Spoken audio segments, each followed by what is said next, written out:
Hello, everybody. Very happy to have you here. Welcome to the first webinar 2024 on recurrent pregnancy loss. First of all, I am also very honored to introduce, I think for the first time, the International Society of Recurrent Pregnancy Loss, the ISRPL, that was established several months ago. And as you can see, this is our umbrella for all our activities from now and later. The first one, I'm happy to introduce the 7th World Congress on Recurrent Pregnancy Loss, WCRPL, which is going to be held in Singapore between the 16th to the 19th of January 2025. For those of you who participated already in this Congress, I'm sure it's going to be a wonderful meeting again. And for those of you who did not, please go to the website and make sure you are having all the information and register on time. Today, we will have the first webinar, and I'm very, very proud to introduce our speaker, Professor Henriette Svarre Nielsen, from the Department of Medicine, the University of Copenhagen. She is the head of Recurrent Pregnancy Loss Unit from the Department of Obstetrics and Gynecology in Amager Hvidovre Hospital in Denmark. Today, our topic is genetics of the product of conception and the role of cell-free fetal DNA, NIPT, in recurrent pregnancy loss. This is going to be the first talk, the main talk. Later, I will introduce a case presentation focusing on dihydrogesterone in unexplained recurrent pregnancy loss. And at the end, we will have questions and answers. Before we start, I do want to mention our next upcoming webinars. The next one on June 25 will be on placental examination to assess early and late recurrent pregnancy loss that will be given by Professor Hervé Kleiman from Yale School of Medicine in United States. And in September 24 this year, we will have the third webinar on psychological aspects of recurrent pregnancy loss that will be given by Professor Alice Domer from Harvard Medical School in United States.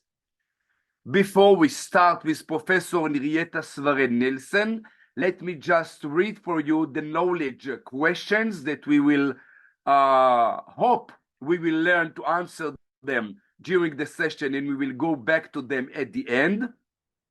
So the first question is, what is the importance of the product of conception genetic analysis in recurrent pregnancy loss?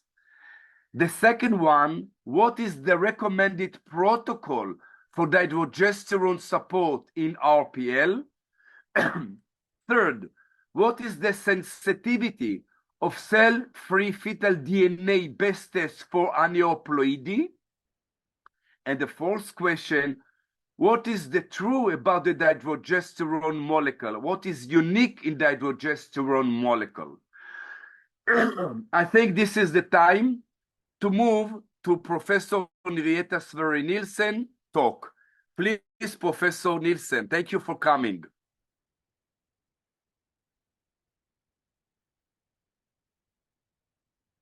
I think we cannot hear you. 1 second. Oh, I would just like to say thank you for the kind introduction. I'm also super excited to be here today at the first webinar of the International Society of Recurrent Pregnancy Loss.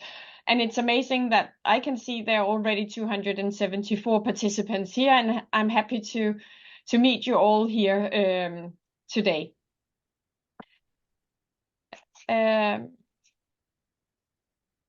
just to find the presentation here, like this. And as Professor Bashiri just said, and I hope to see the screen soon. Is the screen? Svarre, you need to go to the first slide, please. It seems it got stuck in the last one. So if you can just start again and start the slideshow from first slide, please. In the meantime, we remind our attendees that they can submit their comments, their questions via the Q&A. Leave the questions for the chat, please, and we will make sure to address your questions during the questions and answer session at the end of the webinar. Henriette, you have to move to the first slide from your presentation. Okay, so you can see it now because it's not Yes. shared at my screen. So now it's shared. Yes, we You can see now? everything and hear you. Perfect. Super. And as Professor Bashiri said, today is about the genetic testing of the product of conception. And before I start to dig into the presentation, I just want to show my disclaimers. And then I would like to start with this actually extremely well conducted internet survey with more than 1,000 participants, carefully selected, carefully performed. It was done in 2000 or published in 2015, and this was about the respondents' belief on the causes of miscarriages. And just look at the first one, because that's very important for the topic today. 95% agreed that the cause of the pregnancy could be a genetic abnormality of the fetus.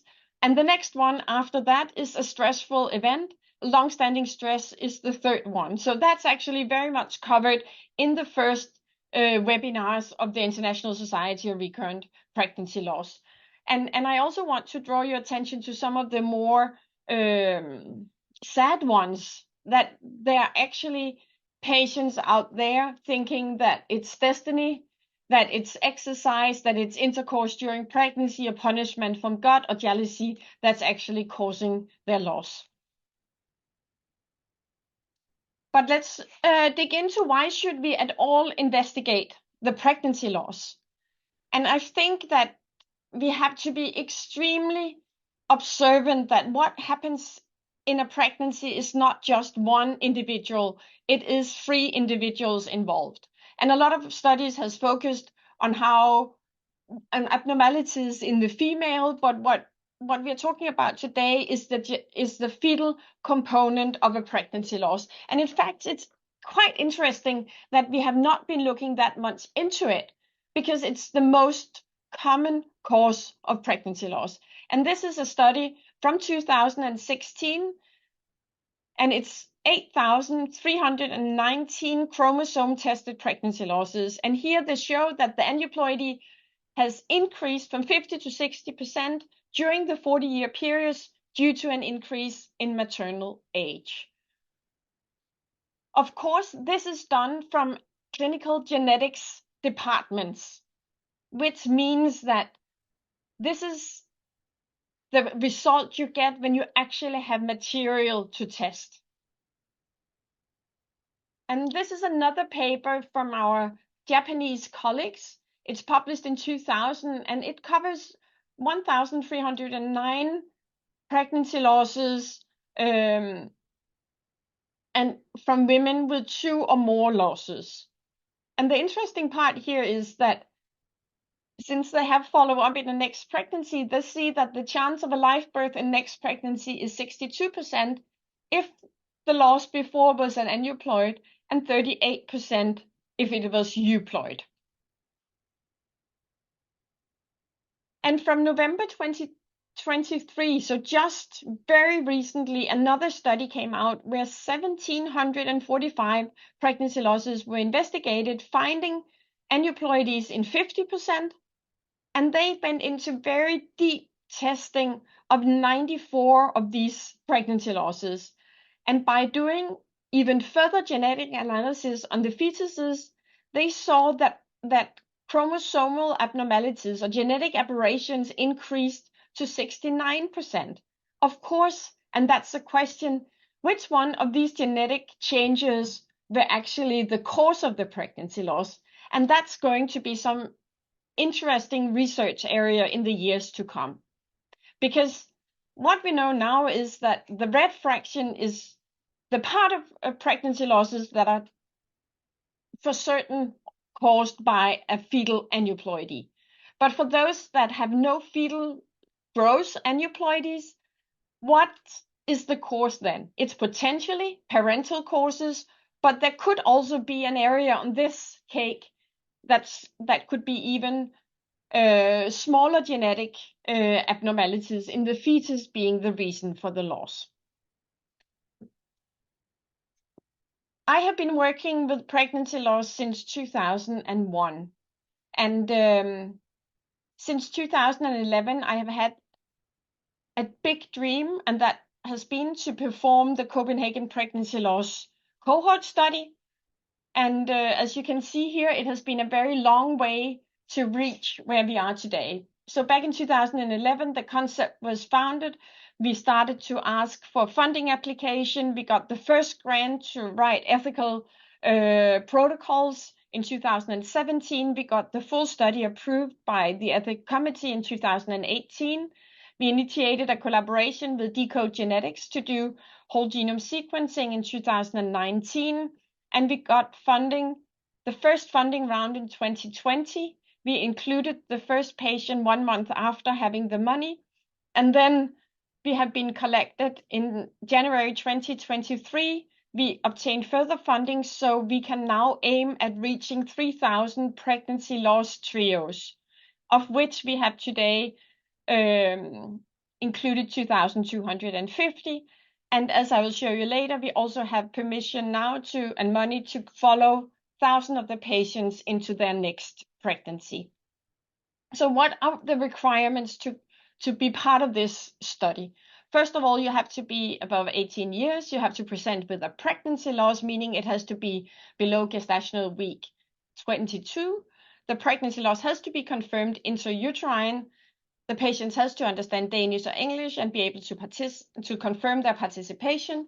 And we do exclude pregnancies of unknown location or molar pregnancy, and also patients who cannot make an informed consent.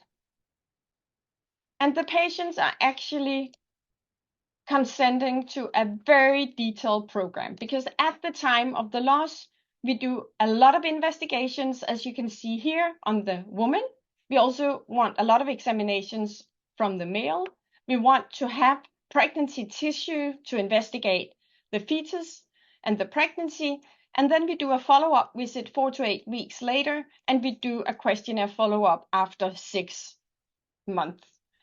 And what surprised us when we started this was a participation rate of more than 75%, even though they are asked in the acute situation when they have just been diagnosed with a loss. And this is just to show you how we will follow the patients who have been included. So as soon as they get pregnant again, they contact us, and we will do serial ultrasound and blood sampling throughout the next pregnancy.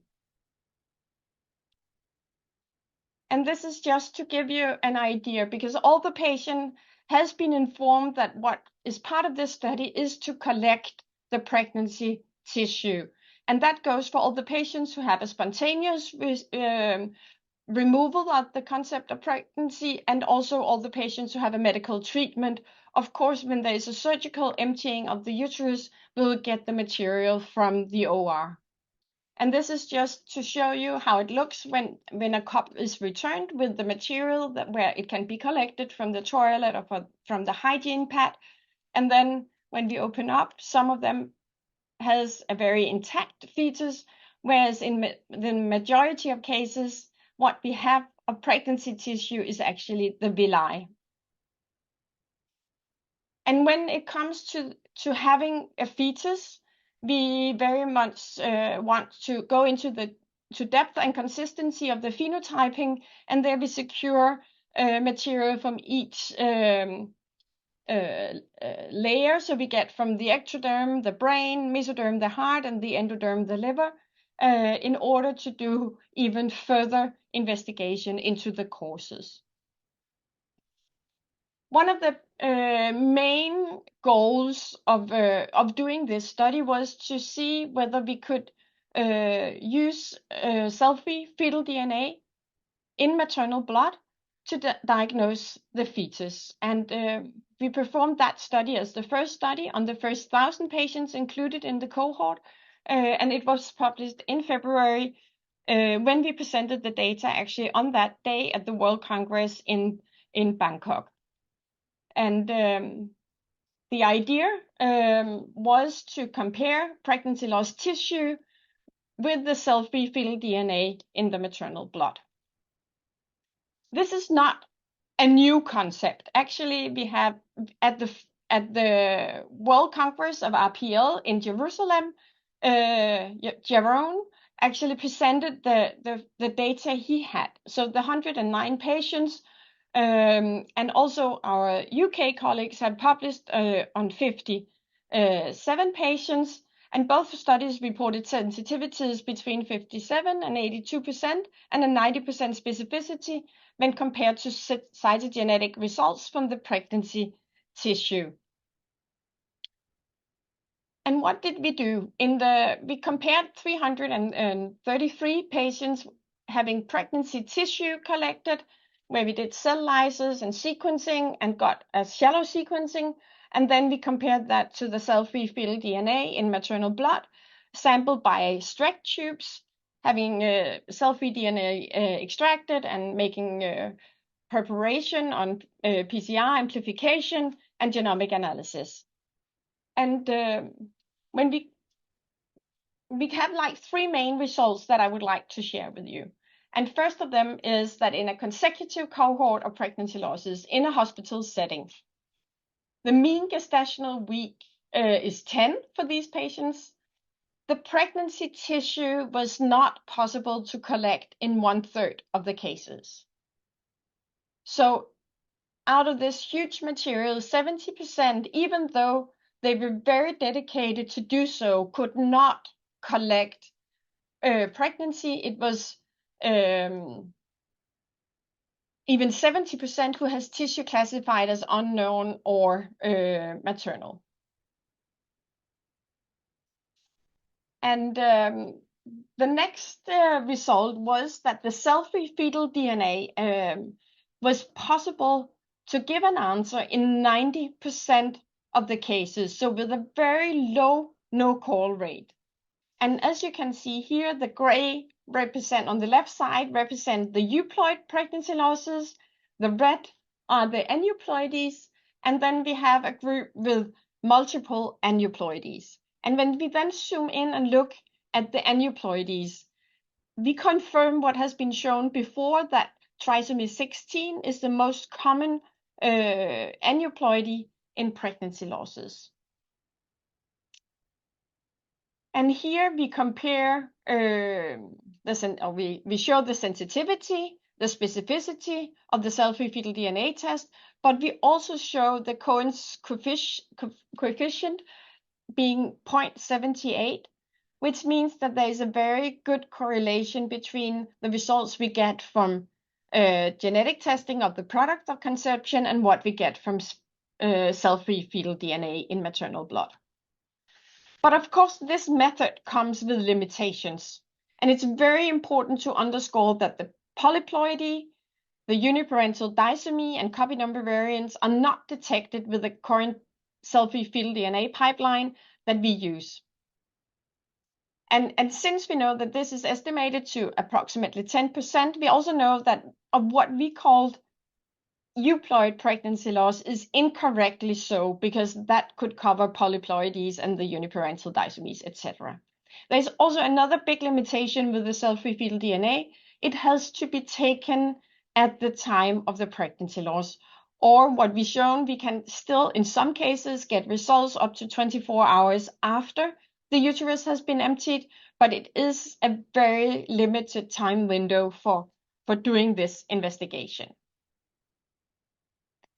But hopefully, this would be an easy, non-invasive method, not having the women to sample from toilets or hygiene pads method to distinguish our pregnancy loss group into those that are aneuploid and compare them to the euploid. We started in 2020, but at the same time, there was a huge focus also in the NIH because they were giving out 2 big grants. One to Yale, where they got approximately $8 million to look into trio genetics in recurrent pregnancy loss in order to find out what is hidden in the euploid pregnancy losses. And similarly, a project out of Stanford with Ruth Latty as the primary investigator, also approximately $8 million also for the trio genetics in recurrent pregnancy loss. And I think this is extremely positive that these huge studies are coming out now to really dig into the biology of recurrent pregnancy loss. And as was said in the editorial for the Lancet series on miscarriage, the era of telling women just to try again is over. And when it's over, it means that we need to be able to have some biology to actually give to our patients. And with that, I would like to thank you for your for you being here today, attending, and I hope you will have a nice discussion. And I want to thank my team that made all these nice results possible. Thank you.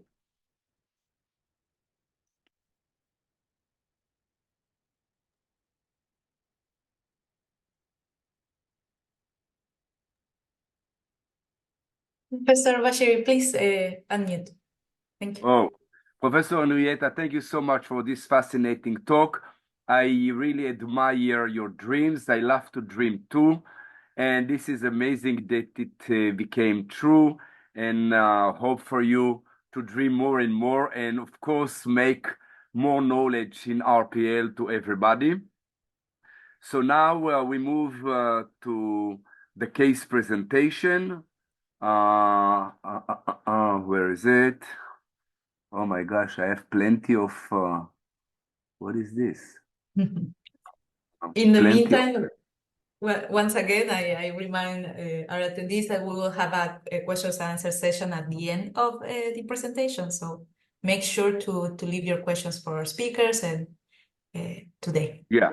Now, you see the slides? Yes. Very good. So just before I start, I always love to show the photos from the previous WCRPL. This was in several places, Madrid, France, Jerusalem. This was also webinar at the COVID time. This was the last time in Bangkok, which was really very, very successful. And let's start the case presentation. And again, very happy to ask you, make sure you see International Society of Recurrent Pregnancy Loss, the ISRPL. This is my disclosure. And the case starts with a woman, 37-year-old. In her history, she had 2 pregnancy losses. And remember, this is medicine. What do we want to ask? What do we want to check? What are our recommendations? This is our usually daily life. So we start, of course, with the history, the medical history, including the OBGYN history. We will have to go through the physical examination, and then what will be the investigation and the recommendation. This is very important before we go to a new pregnancy plan. What about her general medical history? So this woman is usually very healthy. She doesn't report on any medical condition or medication, any known allergy, any environmental exposure. In a family history, her mother had 1 miscarriage at 8 weeks gestation and then 2 successful pregnancies. She has a sister who gave birth to a healthy child, normal pregnancy. Basically, this is the information. I'm not judging related, not related. I'm collecting the data. What about the OBG, the gynecological history? Important. We have to make sure we have these 2. So the menarche was at age 12, menstrual cycles regular every 28 days, 4 days bleeding. And about the obstetric history, she had 2 pregnancies. The first one ended at 7 weeks. She was treated by Cytotec, no complications. The second one was at 8 weeks. She went through dilatation and curettage with no complications. Both pregnancies were spontaneous pregnancies and no infertility problems.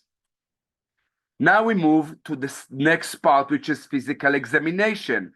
Make sure we take everything all together. So first, well appearing, this woman, the heart rate, blood pressure, temperature was normal, and basically complete physical examination, no significant findings. However, her BMI was 31. It's important, and we will mention this in a minute. We move now to the investigation. So in our first meeting, we have all the information, as I just mentioned. We have to explain the women what is the plan, what we are going to do before giving her many papers and send her home very confused and feel like what I'm going to do, so many papers, so many tests. So we have to explain. The first part of the evaluation is the thrombophilia. We have two parts of the thrombophilia, the acquired and the hereditary. In acquired thrombophilia, she went through the tests, lupus anticoagulant, anticardiolipine, IgM and IgG, and anti-beta 2 glycoprotein 1, IgM and IgG. All of them were negative. Just to mention, lupus anticoagulant, usually we get several tests for confirmation. The most important one is the LAC ratio. This is the one which is important to know if it is positive or negative.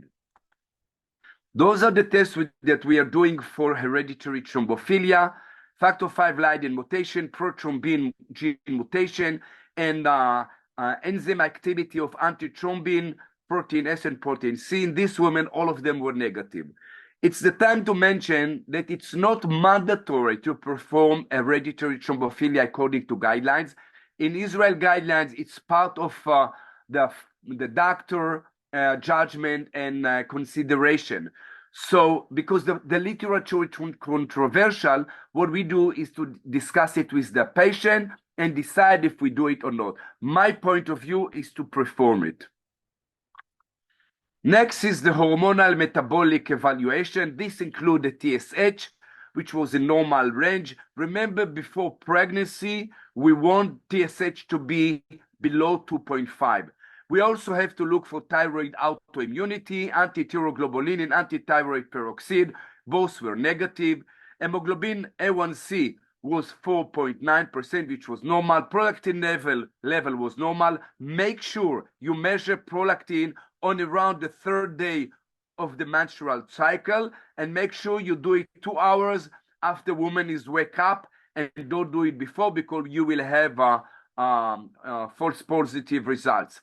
Vitamin D levels was 15 nanogram per deciliter, which was low level. We move to the anatomical evaluation. I think the gold standard will be 3D ultrasound, and this is what the woman went through. It was normal. In immunological parameters, we have many, and most of them are not really evidence-based studies according to the guidelines, but we do have to do rheumatic factor and anti-nuclear antibodies. Anna, both of them were negative. Genetic evaluation, which is the karyotype of both couples, parental karyotype were normal, 4666 for the women and 46XY for the male. And basically, we finished all the evaluation. So what do we do about the diagnosis? Do we have any idea? So we can tell that we have unexplained recurrent pregnancy loss. All the tests that we have done became normal. What do we recommend? First of all, make sure unexplained RPL has also good prognosis. The couple should understand that once they came to you and we start all the process, it's a process of evaluation and support and some recommendation. Even if we didn't find a specific disease, and basically if we do everything with what we recommend now, we can come to 80% good prognosis, 80% success next pregnancy. So what do we recommend? We have a big list of recommendations. The first one will be according to the literature and the FIGO guidelines. I will show you in a minute. Dydrogesterone, 10 milligrams twice daily, which is total 20 milligrams. We can start it after ovulation, as early as possible after ovulation, if we know the ovulation time, or if we don't, at the first positive beta HCG, and this should continue until 20 weeks of gestation. Vitamin D supplementation is very recommended to all patients according to the ESHRE guidelines 2022. Most of these women will have low levels of vitamin D, and you saw this also in our patient. I recommend 1,000, which is usually double the amount for normal pregnancy. 1,000 international unit per day, and we should continue it to all the pregnancy. Folic acid in this 37 years old woman, I recommend 5 milligrams, but for nowadays, most women, the recommendation will be 400 microgram. We should start it before pregnancy, 3 months, and for during all the pregnancy. In Israel, the Ministry of Health recommend to continue folic acid for all fertility years, which means don't stop it until you finish your family building. Emotional support for this woman, tender love and care, reduce stress, very important, weight loss.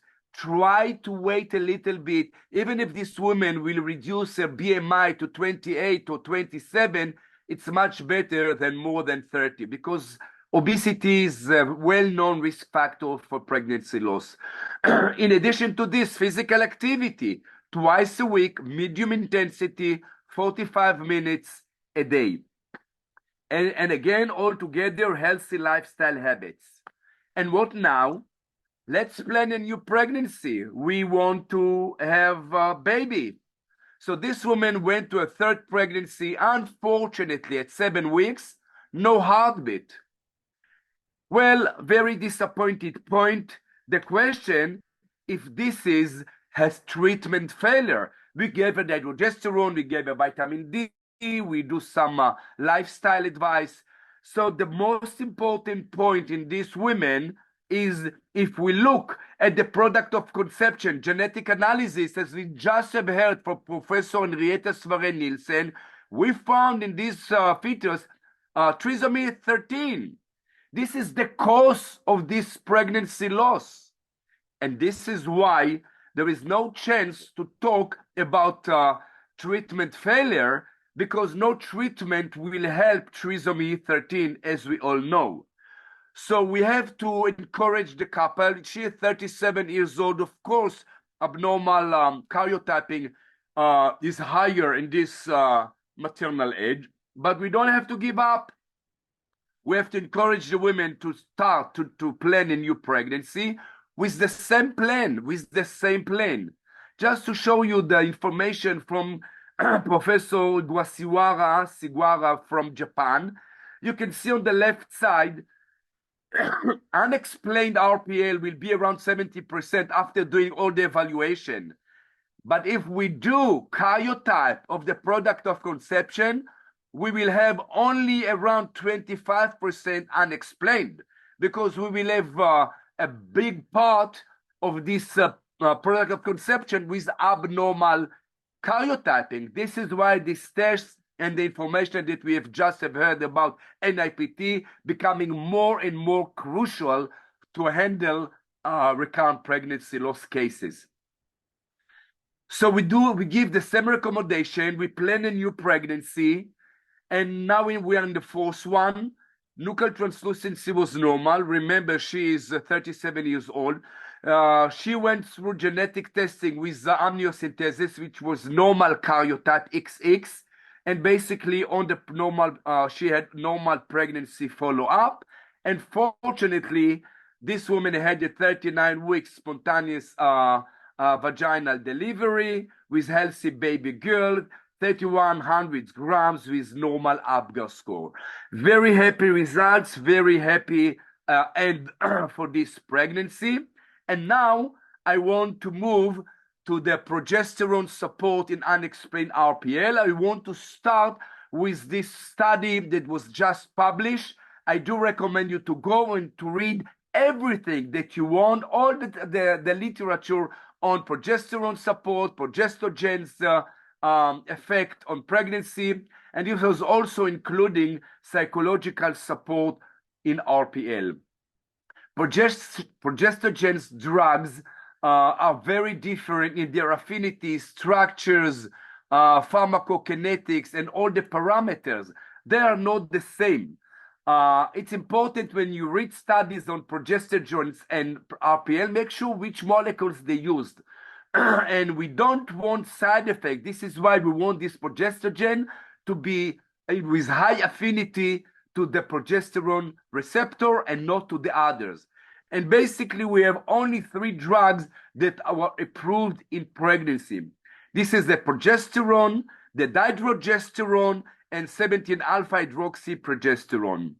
Now, if we don't want IM to give in pregnancy, of course, and this is why we mainly focus on the progesterone and dihydrogesterone. I can show you here the structure of the molecules. They are not the same. The dihydrogesterone is a bent molecule. We have 2 double carbon bond between 6 and 7 carbons, double bond between 6 and 7 carbons. This is why it's not like the micronized progesterone. And this is why the pharmacokinetics is different. It's has greater bioavailability, higher selectivity. It is very close to the progesterone natural molecules, and the very great safety profile. In addition to this, remember, we take it orally, not vaginally and not IM. An additional advantage is that the metabolite of this dihydrogesterone, the 20-alpha dihydrogesterone, exhibits similar progestogenic selectivity to the parent molecules. This is why we have minimizing unwanted adverse events. See, this is the only difference between the molecule and the metabolite. If we want to know what does it do in pregnancy, so we have to remember the immunomodulation of dihydrogesterone, and this is the effect on the predominance of T helper 2 in contrast to T helper 1. Once we have this dihydrogesterone, we have more anti-inflammatory cytokines by the T helper 2, and this makes it predominance and healthy pregnancy. If T helper 1 cytokines will be the predominance when we don't have enough progesterone, we have more inflammatory cytokines, and this is how we get the recurrent pregnancy loss. Additionally to this, the dihydrogesterone has also another effect to produce the progesterone-induced binding factor, blocking factor. This connect to the receptor in IL-4 receptor, and again, moving the predominance of T helper 2 in contrast to T helper 1 and normal pregnancy. So dihydrogesterone is very crucial to the support of pregnancy. You can see the advantages, disadvantages of all the progestogens molecules, as I just mentioned before. And once we can give oral drug, it's much better than any other route of administration, in addition to the bioavailability, pharmacokinetics, and so on. This is a new study we published recently, and we took our patients, we recommend for all of them to take dihydrogesterone, but some of them, from any reason, we cannot see that they use that prescription according to our computer systems. So we got 2 different populations, those who use the prescription or those who did not, exposure and not exposure. And basically we see very nice results in livers in both groups, more than 80%.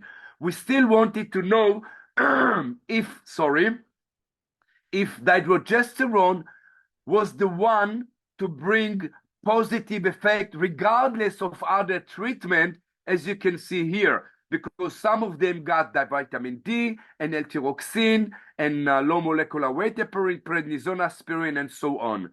So the idea was to do multiple logistic regression analysis.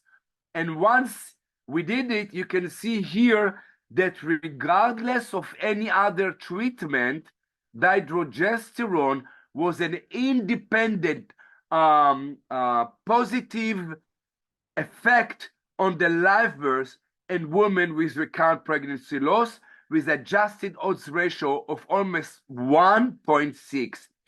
This means that dihydrogesterone has a very positive effect to have live birth in those patients, regardless of the BMI or any other treatment and any other parameters that you can see in the logistic regression analysis. If we go to see the recommendation by the ESHRE guidelines 2022, you see very clearly that for all the patients, don't forget to recommend lifestyle, tender loving care, and prophylactic vitamin D, regardless of any other abnormality that we find in the evaluation. And I want to finish with the FIGO guidelines 2023. They look for the progesterone, micronized progesterone, orally, that oral dihydrogesterone and vaginal progesterone. None of them, besides dihydrogesterone, were found to have some benefit impact, and this is why they recommend to give 20 milligrams a day until 20 weeks of gestation. The others were also, because they didn't find a negative side effect, are also optional, but dihydrogesterone was the one to be found with some beneficial impact, and the recommendation with this dosage. And this is the end for my talk. Just to mention the take-home messages. First of all, recurrent pregnancy loss may display multiple risk factors that each can contribute to the problem. Around 20 to 30% of the couples will have multiple risk factors. It's important to complete full evaluation and don't do them one by one and to see if we find something to treat and to see what happened. We have to do full evaluation in parallel. It's impossible to conclude on treatment failure without the karyotype of the product of conception genetic analysis results. Vitamin D supplementation is recommended to all our patients, as well as TLC, which is important to our couples. And dihydrogesterone is effective and safe in unexplained recurrent pregnancy loss. I mentioned before we move to our questions and answers, mention again, next WCRPL, the 7th one, will be held in Singapore in January between 16 to 19 of January 2025. And thank you very much for coming. We have more than 400 participants in this first webinar of ISRPL. I think very, very successful. And now let me move to our questions and answers. Lina, can we start our questions and answers? Absolutely. Yeah. So first question is, what is the time for prolactin assessment during menstrual cycle? The answer is the best will be the 3rd day or between the 3rd to the 5th day. Very important, as I said, do it 2 hours after woman is wake up. Don't do it before. You will have false positive results. What is the test of acquired thrombophilia? I mentioned this in our case presentation. This is the anticardiolipin, IgG and IgM. We have to go also to anti-beta-2 glycoprotein 1, IgG and IgM, and the lupus anticoagulant ratio. So basically, the laboratory criteria are 5 tests, and we have to do all of them. Once one of them or more is positive, we have to repeat the test 12 weeks later to make sure it's not false positive. And only after confirmation that it was not false positive, we can make the diagnosis and, of course, give the treatment with aspirin and low molecular weight heparin. So the next question is why you give 5 milligram folic acid but not 800 milligrams or 4 micrograms. So basically, I can tell you in Israel, we see in the literature that 5 milligrams is much more effective to prevent other complications of third trimester of pregnancy. Basically, the origin is to give 5 milligrams to women with spina bifida and neural tube defect in the history. We still give it to obese women. We give it also to those who use anti-epileptic drugs and so on. We have several indications. Because this woman is 37 years old, she's more prone to pregnancy complications like preeclampsia and IUGR and diabetes and so on. She's obese. This is why I recommend to have 5 milligrams. And as I said, the policy becoming more and more to give this 5 milligram dosage of folic acid. So some are mentioned here, don't give 5 milligrams, it has been linked to autism. Well, I'm sure this is very, very controversial. In my knowledge, 5 milligrams is safe enough, but everybody can make his decision. The next question, do you check the HLA system coincidence of partners if there is unexplained pregnancy loss? So basically, the HLA system test is not recommended by the ESHRE 2022, first of all. Now, we do know that in a specific population, specifically in Scandinavia, we have more HLA abnormalities that was found. I don't know, Professor Henriette, you are from Scandinavia. Do you do this test in Denmark? I think the HLA testing has been for debate for a long time, and we have been looking at it in more than 1,000 of the women. And where we found some interest is in women who have secondary recurrent pregnancy loss, where there can be a risk if they had carried a firstborn boy, that if they also carry HY presenting HLA, there is a risk of more pregnancy losses.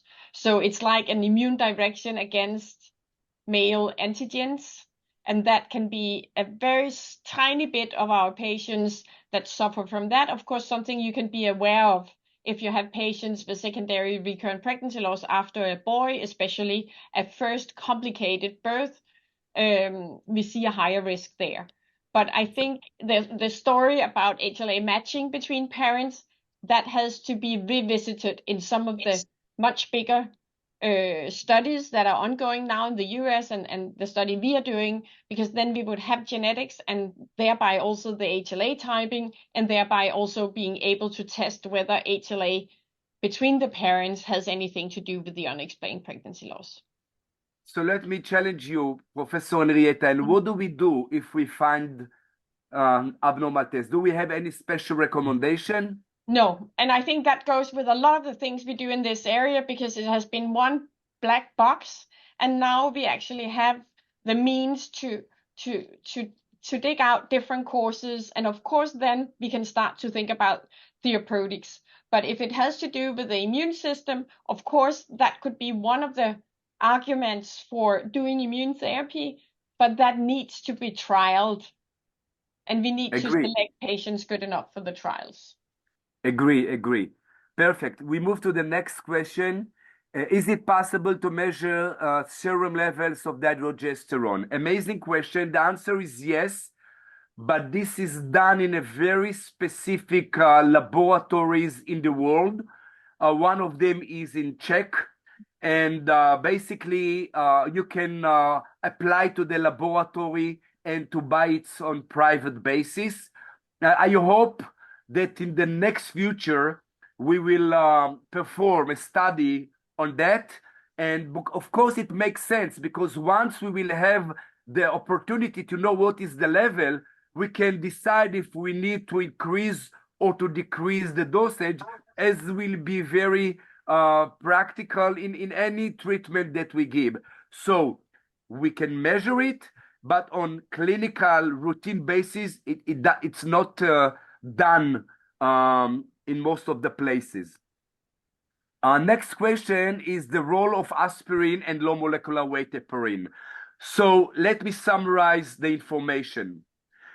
Low molecular weight heparin and aspirin, this combination was found by meta-analysis, systematic review, recent Cochrane, to improve the pregnancy, the live birth rate in obstetric antiphospholipid syndrome.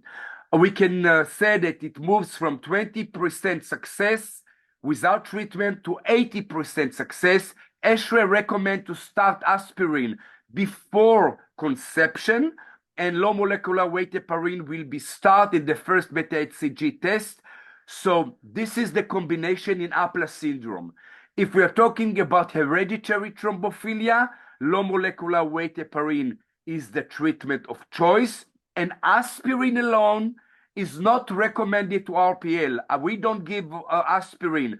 We give it according to the guidelines to prevent early preeclampsia. And this is again according to some obstetric history and several parameters. For example, if the woman had severe early preeclampsia, we will start aspirin in 16 weeks in the new pregnancy. But don't give aspirin as a treatment of, as the treatment of choice just for unexplained RPL if she doesn't have any other indication. Henriette, do you give aspirin as a routine protocol? We don't hear you.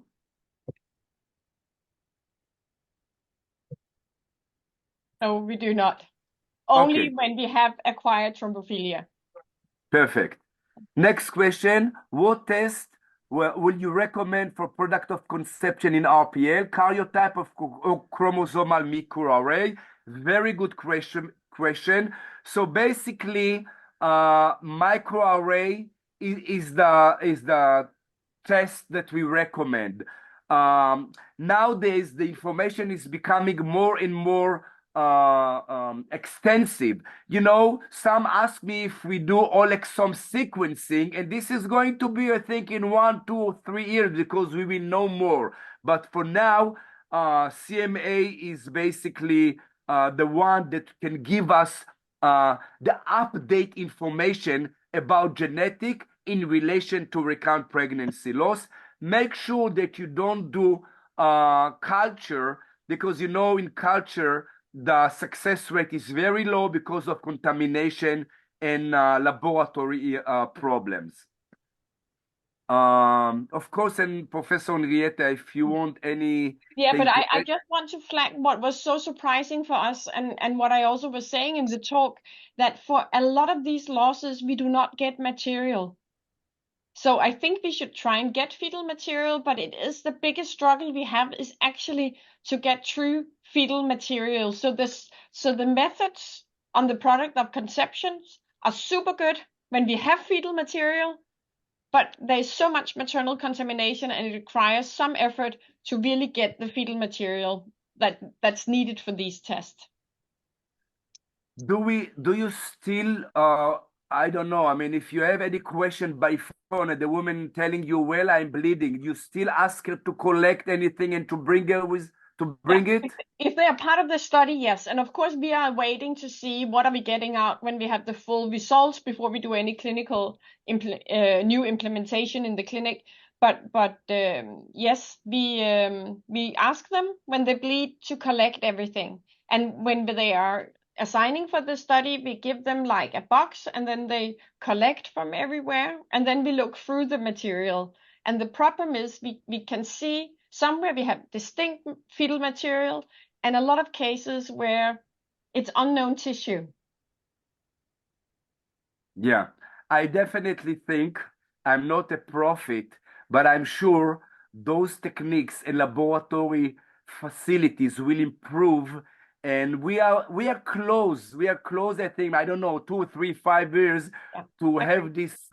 have this easy to perform, and then all this world will be changed. Because Professor Henriette, I remember 20 years ago when we were learning about NIPT, and many were laughing and say, how come you can look for this fetal small amount, I don't know, of DNA in maternal blood, and I don't know, 20, 25 years later, it's working. So, Yeah. but the idea, it makes sense, and this is the way we have to go. Yeah, agree. Okay, next question is there any role for investigation of inherited thrombophilia in recurrent pregnancy loss? I love the question, and let me tell you. First of all, I do recommend, I discuss it with our patient. It's not part of the, let's say, the insurance. Or, I mean, just we have to discuss it. And if the woman wants to do it privately, I do support her. I recommend, because the studies are becoming, they're very controversial. One study published in Fertility and Sterility 2 years ago, meta-analysis, systematic review, 86 studies showing very clearly that the odds ratio for RPL and hereditary thrombophilia, namely factor 5, factor 2, and protein S, was around 3. The association is existing. And of course, if it is existing, the next step will be to treat. Now, let me tell you another study that was published in Lancet recently from London, showing that treatment for hereditary thrombophilia did not improve the birth rate. So from one side, we know there is association. From the other side, a new study in Lancet showing that the treatment did not improve. So if you go to the Lancet study, I was surprised to see that it took so many years, to recruit patients. And if you can see some of the patients that were recruited there, it says even 1 pregnancy loss. So if yes or no, let me tell you, let's assume that low molecular weight heparin is not improving birth rate in RPL patient. I want to know if there is one doctor who will not treat with antithrombotic drug a woman with thrombophilia like factor 5 or factor 2 mutation, because we still very afraid, maybe more from thromboembolic disease, not just because pregnancy loss. So when I asked the first author in this Lancet study, did you change your policy? So she told me, well, even if we didn't find any improvement in recurrent pregnancy loss, if we know about thrombophilia, we do afraid from thromboembolic disease, and this is why we treat them. So it doesn't matter what is the reason in hereditary thrombophilia, we have to treat. And I do believe, even if it is 5% chance to find some abnormalities, I will treat those patients with a low molecular weight heparin. Next question. Oral progesterone cause cardiac defect in the fetuses or any other congenital anomalies? So I'm happy that this question is rising. Several years ago, there was a study showing that there is increased risk for heart defects. I recommend you to go to read this paper, which was terribly designed. And later on, other studies, including Lotus 1 and Lotus 2, that were giving dydrogesterone in ART protocols, no increased risk for any fetal malformation. This drug safety is very high. And according to the study I published last year in my patients, no increased rate of heart malformation or any other. We still know that in any medication, in any pregnancy, 3 to 4% major and minor malformations. So you can consider this drug very safe. This is why I give it as a protocol to all my patients with RPL. The role of folic acid before conception, very important, very important. Besides RPL, folic acid should be given to any women to reduce the risk for neural tube defect. First of all, reduce the risk of neural tube defect. How do we treat uniparental diploid? What is that? Sorry. How do you treat uniparental diploid pre-implantation genetic testing and euploidity? Well, I'm not sure I understand the question. Henriette, did you understand? I think if the product concept shows uniparental diploidy where it's like a double set of chromosomes from one parent, so that there's a full chromosome set, but it's from one parent, then the question is whether to use PDTA. And I think here the answer would be no, not more than we would do otherwise, because this is a de novo fault. It's not something we expect to happen with a higher risk. So I would say that's just one of the aneuploidies that can cause a pregnancy loss. Yeah, I definitely agree. Just to add to this, that pre-implantation genetics testing for aneuploidity makes sense, but practically, technically, laboratory issues, it's not working so well. So studies do not recommend it. Also the ESHRE. I'm sure later on it will be more successful in specific cases, but if we don't have any aneuploidity, any translocation to my couple, usually I don't recommend it. And next question is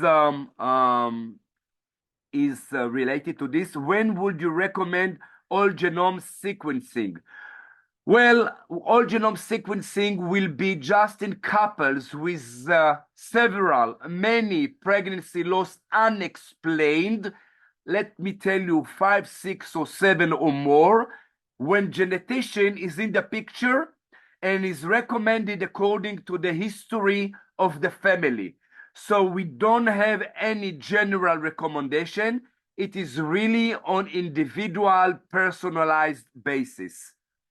What do you think? Next question about the new APS guidelines.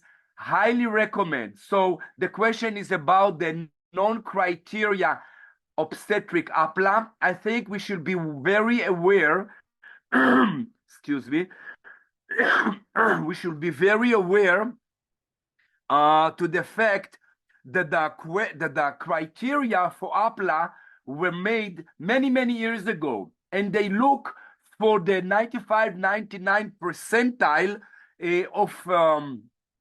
of these antibodies.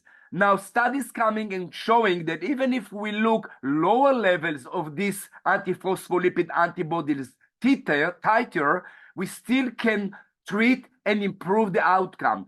So I do recommend, and even the ESHRE recommend to look after 2 pregnancy loss for APLA, and I do recommend to use hematologists and to look for non-criteria obstetric APLA and OPS, what we call it in shorter phrase, and consider treatment in those cases. And this is usually when a hematologist in the picture and with some multidisciplinary consultation, we recommend to give this treatment. Last question, we have to close the session, and I'm happy for all this activity in interactive session. Will you recommend sperm DNA fragmentation testing to our patient along with paternal karyotyping when evaluating the couple? So basically, yes, studies are coming showing that DNA fragmentation is relevant to RPL. And let me tell you, if you don't want to do the DNA fragmentation testing, recommend for antioxidant treatment. It's becoming clear that there is some positive effect to those patients, to those male partners, and there is no harm. And I'm sure in 1 year or 2, we will find it very positive and, clear and evidence-based to recommend. So it depends if the couple do want to do it and understand that it is not mandatory, but antioxidant is really very recommended. And I think that's it for now. Some other questions were the same. We answered, Professor Henriette and me, and I want to close the session. Let me see. Lina, can you put the last slide with the answers? Yes. Please, just let's see the answers. And meanwhile, I want to thank everybody. This was really fascinating webinar and session. And yeah, so the first answer is that the importance. Can you put the answers? Oh, never mind. So the importance is all the answers in question 1, all of the above is this is the importance for product of conception genetic analysis. The recommended dose of dihydrogesterone is 10 milligrams once a day from I'm sorry, it's answer 2, 20 milligrams daily from the beginning of pregnancy to 20 weeks of gestation. So the question 2 is B. Question 3 is D. What is the sensitivity for aneuploidy? 85%. And what is the true about the dihydrogesterone molecule? So the answer is it's a flat molecule. The answer is A. Yeah, I think we made it. Thank you so much, Professor Henriette Svarre Nielsen, for your participation. Thank you for all the 450 participants waiting to see you again in all our activities. Make sure you go to the website of the ISRPL and make sure to register to the WCRPL in June. We will meet again in the next webinar. Thank you so much. Thank you, Lina. Thank you, Ebot, for your support. Thank you, KIT group, for your technical organization. And see you soon. Thank you so much.